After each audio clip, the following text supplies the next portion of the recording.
তো গত ক্লাসে আমরা জড়তা সম্পর্কে বিস্তারিত জেনেছি। এখন দেখো, জড়তাতে আমরা কি বলেছিলাম, একটা স্থির বস্তু আসলে কেমন থাকতে চায়, একটা স্থির বস্তু আসলে স্থির থাকতে চায়, সে গতিশীল হতে চায় না। আবার একটা গতিশীল বস্তু যে চলতেছে, সেও আসলে গতিশীলই থাকতে চায়। কিন্তু বলতো, আমরা মানুষ হিসাবে একটা স্থির বস্তুকে কি স্থির থাকতে দেই? উত্তর হচ্ছে না। আবার একটা গতিশীল বস্তুকে কি গতিশীল থাকতে দেই? উত্তর হচ্ছে না। সবসময় কোনটা হয়? আমরা মানুষ, আমরা যেটা চাই একটা বস্তুর অবস্থাটা সেরকম হয়। এখন আমরা চাইলেই কি, সেটা মনে মনে চাইলেই কি এই অবস্থার পরিবর্তন করতে পারি? অবশ্যই না। সেই ক্ষেত্রে একটা ফ্যাক্টর কাজ করে, যেটা হচ্ছে বল। আমরা যদি কোনো একটা স্থির বস্তুকে বল দিই, তাহলে সে কি হয়? চলতে শুরু করে। আবার ধরো, এই যে বস্তুটা এইদিকে চলতেছিল, আমরা যদি বিপরীত দিকে আবার বল প্রয়োগ করি, তাহলে বস্তুটা কি হয়? থেমে যায়। আবার ধরো, এই বস্তুটা এদিকেই যাচ্ছে, আমরা যদি বল অনেক বাড়ায়া দেই, তখন কি হয়? বস্তুটা আরও বেশি বেগে সামনের দিকে যেতে থাকে। তো তাহলে দেখো, বল জিনিসটা কি? বল জিনিসটা হচ্ছে সেই জিনিস যা কোনো স্থির বস্তুকে গতিশীল করে বা করতে চায়, গতিশীল বস্তুর গতির পরিবর্তন করে অথবা করতে চায়। একদম এটা মুখস্থ করে ফেলবা, এটা কিন্তু তোমাদের জ্ঞানমূলকে ক নাম্বারের জন্য আসে। তাহলে বল কাকে বলে? বল হচ্ছে সেই জিনিস যা কোনো স্থির বস্তুকে গতিশীল করতে চায়, অথবা গতিশীল বস্তুর যে গতি সেটা পরিবর্তন করতে চায়, হয় কমাইতে চায় অথবা বাড়াইতে চায়। এখন ইম্পর্টেন্টলি এমসিকিউ এর জন্য তোমাদেরকে এই বলের কিছু বৈশিষ্ট্য জানতে হবে। বল কি? বল স্থির বস্তুকে কি করে? গতিশীল করে বা করতে চায়। গতিশীল বস্তুকে কি করে? বেগের পরিবর্তন করে। তারপর অর্থাৎ কি, একটা বস্তু স্থির থাকলে বা গতিশীল আছে, সেই বস্তুটার গতি কমাইতেও পারে, আবার বাড়াইতেও পারে। আমরা যদি বল প্রয়োগ করি, ধরো বস্তুটা এইদিকে চলতেছে, যেটা বললাম, আমরা এই দিকে যদি আরও বল বাড়াইয়া দিই, তাহলে বস্তুটা এদিকে আরও বেশি জোরে যাবে। আবার যদি উল্টা দিকে বল প্রয়োগ করি, অথবা এটা যদি গাড়ি হয়, ব্রেক করি, তাহলে কি হয়? এটার বেগটা কমে যায়। তাহলে এইভাবে বল প্রয়োগের মাধ্যমে আমরা বেগের মানকে কি করতে পারি? পরিবর্তন করতে পারি। এরপর দেখো, গতিশীল বস্তুর বেগের দিক পরিবর্তন করা যায়। কিভাবে দিক পরিবর্তন করা যায়? ধরো, এই তো একটা বস্তু এইভাবে সামনের দিকে যাচ্ছিল, এইদিকে যাচ্ছিল, তুমি কি করলে? হঠাৎ করে এখান থেকে এসে তুমি এদিক থেকে আসতেছো, আস্তে আস্তে বস্তুটা যখন এখানে গেল, তুমি এই দিকে একটা বল প্রয়োগ করে দিলে, তাহলে সে কি আর পরে যখন তুমি বস্তুটা এইদিকে যাইতেছিল, তুমিও এইদিকে বল প্রয়োগ করছো, তখন কি আর বস্তুটা সোজা যাবে? যাবে না। তোমার এই আগে থেকেই যে বলটা ছিল, তার জন্য সামনের দিকে যাবে, তোমার এই বলের জন্য যাবে এভাবে বাম দিকে। দুইটা মিলে বস্তুটাকে আমরা যাইতে দেখবো এরকম একটা পথে, বুঝছো? তার মানে কি হলো? এটা দেখো, আগে ছিল এইদিকে, এখন দেখো এই তো এরকম একটা কোণ তৈরি করে দিকটা চেঞ্জ হয়ে গেছে। এইভাবে আমরা বলতে পারি যে গতিশীল বস্তুর বেগের দিক পরিবর্তন করে অথবা করতে চায়। আচ্ছা, করতে চায় মানে কি? তুমি যদি খুবই অল্প পরিমাণে বল দাও, সেটা কি আসলে দিকটা পরিবর্তন করতে পারবে? পারবে না। কিন্তু তোমার এই বলটা দিক পরিবর্তন করতে চাইছিল। বিষয়টা তুমি আরও ভালো রিলেট করতে পারবে। জাস্ট চিন্তা করো, তুমি যে রুমে আছো, যদি রুমে থাকো, তাহলে তুমি এই রুমের দেওয়ালটাকে যদি তুমি চাও, ধরো এটা তোমার রুম, তুমি এখানে দাঁড়িয়ে আছো, তুমি চাও যে তোমার রুমটা ছোট, তুমি একটু এই দেওয়ালটাকে পিছনে সরাই দিবা দুই হাত।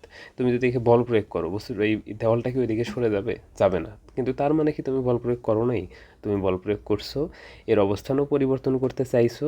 যখন অবস্থান পরিবর্তন হবে, তখন কি হবে? এখানে একটা বেগ চলে আসবে। কারণ আমরা যদি সেই অবস্থানের পরিবর্তনটাকে সময় দ্বারা ভাগ করি, ওকে, তাহলে দেখো, আমরা পারি নাই পরিবর্তন করতে, কিন্তু চাইছি, তখন তাতেও আমাদের কি লাগছে? বল লাগছে। এই জন্যই এই যে এই কথাটা আমি একটু এক্সপ্লেন করে দিলাম, যে করতে চায় মানে কি, এটা হচ্ছে করতে চাওয়া। ওকে, দেখো, ওরা এবার এখানে এক্সপ্লেন করে আছে, বল প্রয়োগের চেষ্টা হলেই বল বা গতির পরিবর্তন। আচ্ছা, বল প্রয়োগের যখন আমরা চেষ্টা করলাম, কিন্তু তারপরেও যখন গতির পরিবর্তন না হয়, সেই অবস্থাটাই হচ্ছে করতে চাওয়া। ওকে, তো এক্ষেত্রে আমরা কিন্তু বল প্রয়োগ করছি। আচ্ছা, এখন চিন্তা করো, আমরা বল যখন প্রয়োগ করি, তখন কি হয়? আমরা যখন বল প্রয়োগ করি কোনো একটা বস্তুর ওপর, যখন আমরা বল প্রয়োগ করি, তখন দেখো, আমরা বস্তুটাকে অবশ্যই টাচ করে এভাবে ধাক্কা দিই। আবার দেখো, চিন্তা করে দেখো তো, সবসময় কি আমরা বস্তুটাকে এভাবে স্পর্শ করেই বলটা প্রয়োগ করি? দেখো, তোমার হাতে থাকা কোনো একটা জিনিস, অথবা তোমার পাশে থাকা একটা কলমকে তুমি যদি হাতে তুলে নাও, একটা কলমকে, তারপর সেই কলমটাকে যদি তুমি ছেড়ে দাও, কলমটা নিচের দিকে পড়বে। কেন পড়বে? কারণ পৃথিবী তাকে কি করতেছে? ভরের জন্য নিজের দিকে টানতেছে। কিন্তু পৃথিবীর কি কোনো হাত বের হয়ে আসছে ভিতর থেকে এভাবে টেনে নিয়ে গেছে? অবশ্যই না। তো তাহলে দেখো, পৃথিবী একটা বস্তুকে বল প্রয়োগ করতেছে, কিন্তু স্পর্শ না করেই। তাহলে এই তো স্পর্শ, স্পর্শ করা অথবা না করার উপর ভিত্তি করে বল আসলে দুই প্রকার। যখন কোনো একটা বস্তুর উপর বল প্রয়োগ করা হয়, তখন যদি স্পর্শ করেই বলটা প্রয়োগ করা হয়, তাকে বলা হয় স্পর্শ বল। আর স্পর্শ না করেই, অর্থাৎ উপর থেকে কোনো একটা বস্তুর পৃথিবীর পৃষ্ঠে পড়ে যাওয়া, তো এরকম স্পর্শ না করেই যখন কোনো একটা বস্তুর উপর বল প্রয়োগ করা হয় তখন তাকে বলা হয় অস্পর্শ বল। দেখো, বল প্রয়োগে বস্তুর সংস্পর্শ আবশ্যক, কখন? স্পর্শ বলে। আর অস্পর্শ বলে আবশ্যক না। ওকে, উদাহরণ দেখো, যখন তুমি কোনো একটা বস্তুকে টানো, ধরো স্প্রিংকে টানতেছো, তারপর কোনো ট্রলি বা গাড়িকে তুমি যখন ধাক্কা দাও, তারপর যখন একটা বস্তুকে আমরা টেবিল, চেয়ার বা মেঝের উপরে এক জায়গা থেকে আরেক জায়গায় স্লাইডিং করে নিয়ে যাই, তখন মেঝে তাকে কি দেয়? একটা ঘর্ষণ বল দেয় বিপরীত দিকে। তো এই ঘর্ষণ বলটাও কি? একটা স্পর্শ বল। তাহলে উদাহরণগুলো একটু মাথায় রাখবে, কারণ এমসিকিউতে থাকবে যে নিচের কোনটি স্পর্শ বল, অথবা নিচের কোনটি স্পর্শ বল নয়, অথবা নিচের কোনটি অস্পর্শ বল। তাহলে কোনগুলো? টান বল, ধাক্কা আর হচ্ছে ঘর্ষণ, এগুলো হচ্ছে স্পর্শ বল। আশা করি বুঝতে পারছো। এরপর দেখো অস্পর্শ বল, এর উদাহরণের মধ্যে কি আছে? তো মহাকর্ষ বল, তারপর বিদ্যুৎ চুম্বকীয় বল। অর্থাৎ দেখো, একটা চুম্বক আর একটা চুম্বককে কী করে? আকর্ষণ করে। তুমি তার কাছাকাছি নিয়ে গেলে ওকে টেনে আনবে, কিন্তু দেখো তখনও কিন্তু এর স্পর্শ হয় না, কিন্তু বস্তুটা এদিকে আসতে শুরু করে। আবার যখন বিকর্ষণ করে তখন কি করে? এই বস্তুটা একে ঠেলা দিয়ে ওইদিকে পাঠায়া দেয়, কিন্তু দেখা যায় যে এদের মাঝখানে অনেকটা গ্যাপ থেকে যায়। তাহলে দেখো, এ কিন্তু ওর উপর বল প্রয়োগ করতেছে কিন্তু স্পর্শ না করে, এই জন্য এটা হচ্ছে অস্পর্শ বল। তো এটার উদাহরণ দেখো কি? মহাকর্ষ বল, বিদ্যুৎ চুম্বকীয় বল, চুম্বক বল। ক্লিয়ার? এই তো উদাহরণগুলো একটু স্পেশালি মনে রাখবা। আচ্ছা, এরপর দেখো আমাদের চলে আসছে নিউটনের গতির প্রথম সূত্র। প্রথম সূত্র আমরা অলরেডি তোমাদেরকে বুঝাইছি, তারপরেও দেখো সংজ্ঞাটা কীভাবে দিবা। বাহ্যিক কোনো বল প্রয়োগ না করা হলে স্থির বস্তু চিরকাল স্থির থাকবে, গতিশীল বস্তু সর্বদা সমবেগে সরলরৈখিক পথে একই দিকে চলতে থাকবে। তাহলে নিউটনের প্রথম সূত্র যখন তোমাকে লিখতে বলা হবে পরীক্ষায়, তুমি এটা লিখবে। আচ্ছা, এখন একটু খেয়াল করো, এখানে কয়েকটা জিনিস আমি একটু রিপিট করে দেখো। স্থির বস্তু চিরকাল স্থির থাকবে। এখন বলো তো, স্থির বস্তু কি থাকতে চায়? স্থিরই থাকতে চায়। বিষয়টা মিলে গেল না? তার মানে এই ঘটনাটাই কি? এই ঘটনাটাই হচ্ছে জড়তা। কেমন জড়তা? স্থিতি জড়তা। ক্লিয়ার? আচ্ছা, দেখো এখন একটা স্থির বস্তু কি হলো? গতিশীল।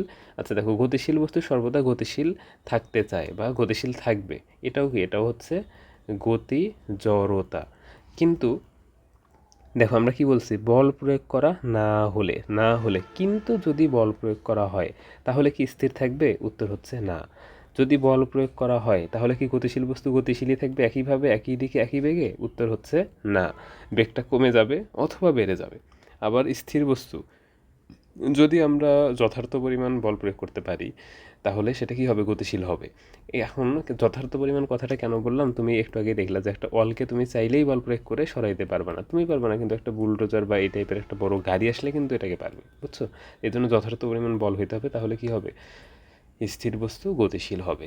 তাহলে দেখো আমরা কি শিখলাম? এই তো 1 নাম্বার সূত্রে আমরা এখান থেকে কিন্তু আমরা যে আমাদের বলের যে সংজ্ঞাটা সেটা আমরা বলতে পারি। কিভাবে বলবো? যে বল কি জিনিস? বল হচ্ছে সেই বাহ্যিক জিনিস। বল হচ্ছে একটা বাহ্যিক প্রভাব, যার কারণে স্থির বস্তু গতিশীল হয় এবং গতিশীল বস্তুর গতির পরিবর্তন হয়। তাহলে দেখো, আমরা নিউটনের প্রথম সূত্র থেকে কিসের সংজ্ঞা দিতে পারলাম? বলের সংজ্ঞা দিতে পারলাম। তারপর আরও কিসের সংজ্ঞা দিতে পারলাম? জড়তার সংজ্ঞা দিতে পারলাম। তাহলে এই দুইটা জিনিস কিন্তু মনে রাখা, মাথায় রাখা খুবই ইম্পর্টেন্ট, আর বোঝাটাও খুবই সহজ। যে নিউটনের প্রথম সূত্র থেকে আমরা কি কি শিখেছি? আমরা শিখেছি বলের সংজ্ঞা, আমরা শিখেছি জড়তার সংজ্ঞা। এই জিনিসগুলো কিন্তু এমসিকিউতে আসে, যে নিউটনের প্রথম সূত্র থেকে নিচের কোনটি জানা যায়, অথবা এরকম থাকবে যে বলের সংজ্ঞা নিচের কোন সূত্র থেকে জানা যায়? নিউটনের ফার্স্ট ল, নিউটনের সেকেন্ড ল, নিউটনের থার্ড ল। তো আশা করি তোমরা উত্তর দিতে পারবে এরকম প্রশ্নগুলোর। আচ্ছা, এরপরের ক্লাসে আমরা তাহলে এই তো মৌলিক বলের যে প্রকৃতিগুলো আছে সেগুলো নিয়ে আলোচনা করব। ধন্যবাদ সবাইকে।